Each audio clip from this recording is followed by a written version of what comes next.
48 degree چل رہی تھی گرمی. 48 ڈگری کی گرمی میں حاجیوں نے حج ادا کیا ہے. ہمارے یہاں 37 ڈگری 38 ڈگری آ جائے تو ہا ہو کرتے ہیں, اور ہم باہر نکلنے کو پسند نہیں کرتے. وہاں 48 ڈگری میں بغیر چھت کے اوپر سے گرمی اتنی پھینکتا ہے, سورج چلچلاتی ہوئی دھوپ. اس فضا کا اثر طبیعت پر ہوتا ہے. آپ یہ سوچ رہے ہوں گے کہ یہ ویدر بتانے کی ضرورت آج کیا ہے؟ ضرورت ہے. بعض پہاڑیاں تو ایسی ہیں جو آتش فشاں ہیں, یعنی جو شعلے اگلتی ہیں, آگ اگلتی ہوئے پہاڑیاں موجود ہیں. اب تھوڑا جغرافیائی حالات بھی میں آپ کو بتا دوں, عرب کی لوکیشن کیا ہے. عرب کا لوکیشن جو ہے وہ دنیا کے بیچوں بیچ واقع ہے. عرب ایسی جگہ پر واقع ہے, اس کا 3 حصہ سمندروں سے ملا ہوا ہے اور 1 حصہ خشکی سے ہے. سمندر بھی بڑے بڑے سمندر اس کو گھیرتے ہیں. ویسٹ کی طرف قلزم سی جس کو کہتے ہیں بحیرہ قلزم یہ آباد ہے, اور میڈیٹرین سی جس کو بحیرہ روم کہا جاتا ہے یا بحر متوسط کہتے ہیں, یہ پورا سمندر عرب سے لگتا ہے. اور اس کے ایسٹ کی طرف مشرق کی طرف ہند مہاساگر جس کو کہتے ہیں انڈین اوشین یہ آباد ہے, اور اس کے علاوہ اس کے جنوب کی طرف بھی انڈین اوشین ہے. یہ سمندر پورا گھیرا ہوا ہے عرب. اور جو شمال کا حصہ ہے جو خشکی ہے یہ ملک شام, یمن اور عدن یعنی اردن تک پھیلا ہوا اس کا حصہ ہے. اب اس کی جغرافیائی حالت یہ تھی کہ عرب کے اندر کثرت سے زمین پہاڑیاں رکھتی ہے آج بھی. اگرچہ مکہ میں انہوں نے کھود کر پہاڑیوں کو ختم کیا ہے, لیکن آپ کو ایک سروے کے مطابق میں بتاؤں, آج کے فی الواقع عرب شریف کے اندر 20 لاکھ پہاڑیاں ہیں. 20 لاکھ پہاڑیاں, سلسلہ ہے پہاڑیوں کا, پوری زمین سنگلاخ ہے. پہاڑیاں ایسی نہیں کہ نرم و نازک پہاڑیاں جس پر میوہ اگتے ہوں, بڑے بڑے درخت اگتے ہوں, نہیں, پتھروں کی پہاڑیاں ہیں, کالے کالے پتھر. بعض پہاڑیاں تو ایسی ہیں جو آتش فشاں ہیں, یعنی جو شعلے اگلتی ہیں, آگ اگلتی ہوئے پہاڑیاں موجود ہیں. عرب کی سرزمین ان پہاڑیوں سے بھری ہوئی, اور ندی کے نام پر کوئی ندی نہیں, پانی کی قلت بہت کثرت سے. اگرچہ 3 طرف سے سمندر ہے لیکن زمین ایسی خشک ہے کہ عرب میں کوئی سرزمین پر سبزہ نہیں اگتا تھا, کھیتی باڑی نہیں ہوتی تھی. بارش کا حال یہ ہے کہ سال میں اگر 2-4 دن آ گئی تو ٹھیک ہے. ہمارے ہاں تو باضابطہ موسم چل رہا ہے, وہاں موسم آیا ہی نہیں کرتا, کبھی بوندا باندی ہو گئی. یہ برسوں سے ہے, عرب کی سرزمین خشک ہے, اور ہوا اور وہاں کی فضا کے اعتبار سے نہایت ہی گرم مانی جاتی ہے. آج اس سال ہم لوگوں نے حج کی سعادت جو حاصل کی, عرفات کے میدان میں 48 ڈگری چل رہی تھی گرمی. 48 ڈگری کی گرمی میں حاجیوں نے حج ادا کیا ہے. ہمارے یہاں 37 ڈگری 38 ڈگری آ جائے تو ہا ہو کرتے ہیں, اور ہم باہر نکلنے کو پسند نہیں کرتے. وہاں 48 ڈگری میں بغیر چھت کے حجاج کرام حج کرتے رہے. اسی لیے عربوں کی سرزمین جو ہے نہایت گرم مانی گئی ہے. سرزمین پتھریلی اور زمین سوکھی, سبزہ نہیں اگاتی, بارش نہیں آتی, اوپر سے گرمی اتنی پھینکتا ہے, سورج چلچلاتی ہوئی دھوپ. اس فضا کا اثر طبیعت پر ہوتا ہے. آپ یہ سوچ رہے ہوں گے کہ یہ ویدر بتانے کی ضرورت آج کیا ہے؟ ضرورت ہے. موسم کے اعتبار سے انسانوں کی طبیعت میں فرق آتا ہے. جیسا موسم ہوتا ہے انسانوں کی طبیعت میں اثر پیدا ہوتا ہے. زمین کا بھی اثر ہوتا ہے, مٹی کا اثر ہوتا ہے, موسم کا اثر ہوتا ہے. عرب میں کثرت سے پہاڑیاں, سخت قسم کے پتھر, آج کی ہائی ٹیکنالوجی کے بڑے بڑے بلڈوزر لگ جاتے ہیں, مہینوں تک کھودتے ہیں تو تھوڑا بہت حصہ بھی کٹ نہیں پاتا. ہم تو تقریباً 10 سال سے ایک پہاڑ کو کھودتے ہوئے دیکھ رہے ہیں, ابھی بھی عرب میں وہ کھود ہی رہے ہیں بلڈوزر, جبکہ ان لوگوں کے ہاں ٹیکنالوجی ہمارے ہاں کی طرح کی نہیں ہے. روڈ بنانا ہے تو رات کے وقت آپ گزر رہے ہوں 1 کلومیٹر روڈ, صبح فجر میں دیکھیں تو تیار رہتا ہے اتنے فاسٹ. لیکن پہاڑیوں کو کھودنے کے لیے آج بھی, آج کے ہائی ٹیکنالوجی کے دور میں بھی وہ پہاڑیوں کو ہلا نہیں پاتے. سخت قسم کے پتھر, زمین سبزہ نہیں اگاتی, بارش نہیں آتی, موسم برساتا نہیں, سورج جھلسا دینے والی گرمی پھینکتا ہے.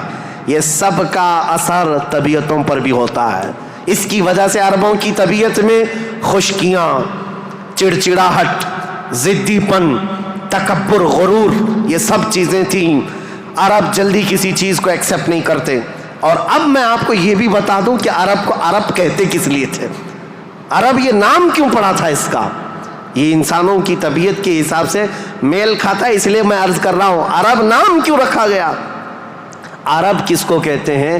لفظ عرب عین را با، یہ عربی میں لفظ جو ہے اس کا میننگ ہوتا ہے اچھی زبان رکھنے والا، فصیح اللسان جو آدمی ہے عرب کہتے ہیں اس کو.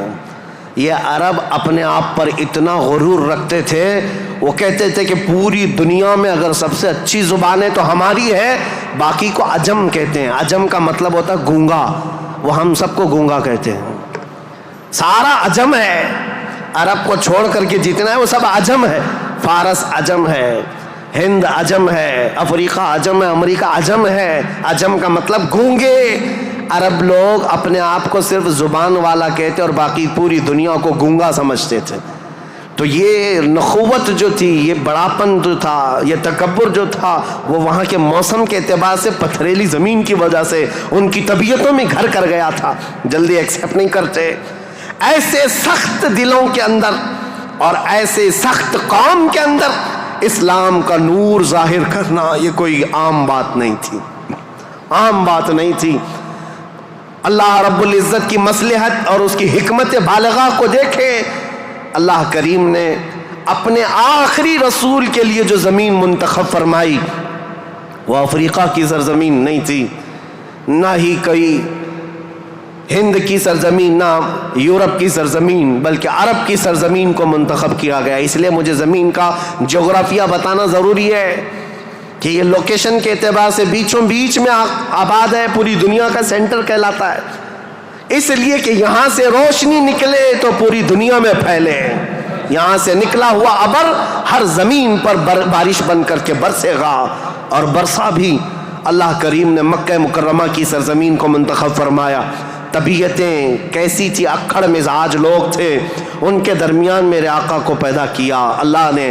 اور رسول کریم صلی اللہ تعالیٰ علیہ وسلم جس دن پیدا ہوئے یہ بی بی آمنہ کا گھر تھا، اور رسول کریم صلی اللہ تعالیٰ علیہ وسلم یتیمی کی حالت میں پیدا ہوئے ہیں، باپ نہیں ہیں، ماں پرورش کرتی رہی. عربوں کے رواج کے اعتبار سے دادا کی شفقت بہت زیادہ تھی اپنے پوتے پر، کیونکہ بیٹے عبداللہ بہت محبوب نظر تھے، بڑے پیارے تھے. لیکن جب جوانی میں انتقال کر گئے تو حضرت عبد المطلب کو اس کا بڑا صدمہ تھا کہ میرا سب سے محبوب بیٹا عبداللہ مدینے میں انتقال کر گیا.